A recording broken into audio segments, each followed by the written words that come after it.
So present కెనడాలో different job ప్రొఫైల్ని బట్టి requirements అనేవి ఉంటాయండి. ప్రజెంట్ అయితే ఇప్పుడు వీసాస్ అయితే డిమాండ్లో ఉన్నాయి. మనకి ఐటీ కానీ, నాన్ ఐటీ కానీ, medical, finance, business developer, marketing, different ఫీల్డ్స్లో ఉంది.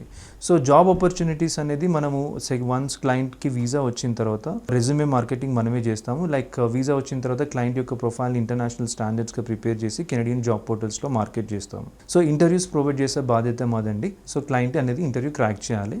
సో ఇంటర్వ్యూస్ అనేది ఇక్కడ నుంచి అటెండ్ అవ్వచ్చు, లేదా కెనడాకి వెళ్ళి కూడా అటెండ్ అవ్వచ్చు. ఓకే.